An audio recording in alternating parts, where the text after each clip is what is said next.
Bonjour Raphaël. Bonjour Étienne. Pourrais-tu te présenter en quelques mots?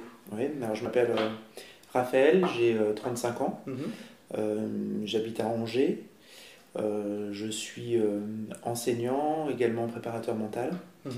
et voilà, j'ai une compagne et deux jeunes enfants. D'accord. Et donc, tu es sur Angers depuis quelque temps déjà?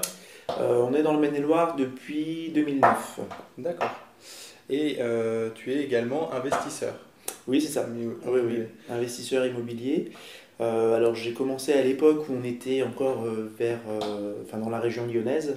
Mhm.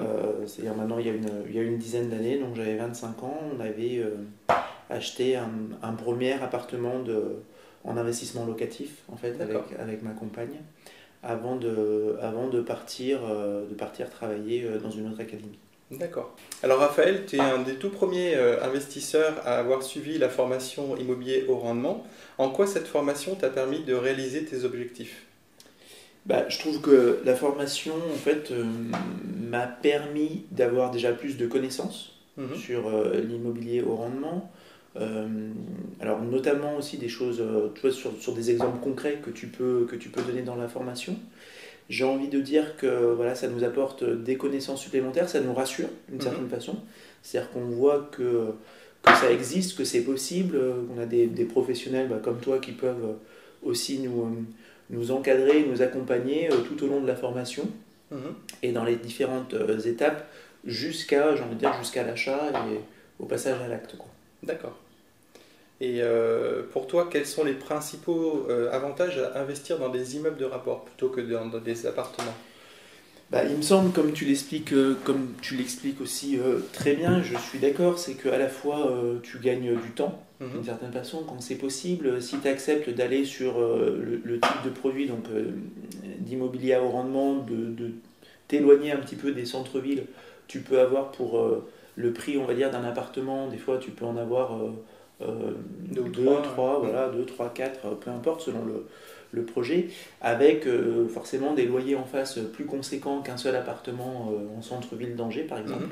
Mhm. Donc je trouve que tu gagnes du temps maintenant, et puis tu gagnes du temps aussi pour atteindre tes objectifs, on va dire, patrimoniaux ou d'indépendance financière, en ayant du coup des produits plus rentables, quoi. Oui, après, c'est vrai qu'un immeuble de rapport, c'est pas forcément toujours très facile à concevoir. Est-ce que tu n'as pas eu des freins? Non, pas spécialement. À la fois, encore une fois, parce que je suis pas parti à l'aventure et à l'abordage tout seul. Mhm. Euh, c'est quelque chose qui a été mûrement réfléchi en amont, dans la sphère privée, enfin avec ma compagne, en échangeant aussi avec des professionnels. J'ai envie de dire des fois aussi que le fait d'être préparateur mental, de travailler sur les représentations, sur certaines croyances, sur certaines peurs, comme tu dis, Mhm. bon, m'a peut-être aidé. Mais voilà, c'est pas un projet farfelu ou Mhm. qui est venu comme ça du jour au lendemain. Et encore une fois, la formation te montre clairement que c'est possible, t'explique aussi pourquoi est-ce que c'est l'une sans doute des meilleures choses à faire si l'indépendance financière nous intéresse. Mhm. Et donc non, non, j'ai pas eu particulièrement de sueur froide. D'accord. Et j'en ai toujours pas maintenant. Alors, Raphaël, tu es aussi investisseur, je dirais, en termes financiers. En quoi l'immobilier va te permettre d'atteindre plus facilement tes objectifs? Bah, il me semble que c'est lié au mécanisme de levier, quoi. C'est-à-dire c'est aussi la possibilité aujourd'hui d'emprunter de l'argent que je vais finir de rembourser dans 20 ans, Mhm. à des taux qui sont relativement intéressants.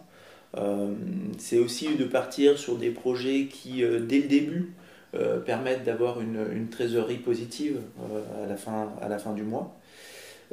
Plutôt que d'autres produits financiers, il faut des fois peut-être avoir, selon moi, peut-être d'autres connaissances, d'autres compétences, et puis peut-être plus de moyens, justement, Mhm. financiers dès le départ. L'immobilier permet, justement, en présentant bien son dossier, de se faire prêter de l'argent et de l'investir et de le Mhm. rembourser au fur et à mesure. Alors, il y a beaucoup d'investisseurs qui veulent emprunter, mais leur premier souci, c'est tout simplement de ne pas être financé ou de ne pas avoir assez de cash. Est-ce que toi, tu as eu personnellement des difficultés pour emprunter? Est-ce que ça a été un peu compliqué? Non, pas particulièrement.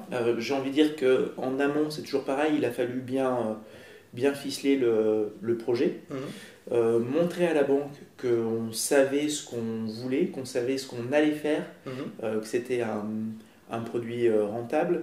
On sait que selon les banques, des fois, elles ne prennent pas en compte tous les revenus fonciers, elles en prennent aux alentours de 70-80%, ça dépend des banques. Donc c'est sûr que si on part sur de l'immobilier au rendement, la banque peut voir que même si par exemple un appartement sur 3 n'est pas loué ou sur 4, on rentre quand même suffisamment d'argent pour pouvoir continuer sans toucher à notre trésorerie personnelle, à notre épargne, pouvoir rembourser. Donc non, je pense que si le projet est le bon, si l'immeuble est rentable, si on montre qu'on a certaines connaissances, qu'on travaille avec d'autres professionnels, on n'a pas eu de problème à ce niveau-là.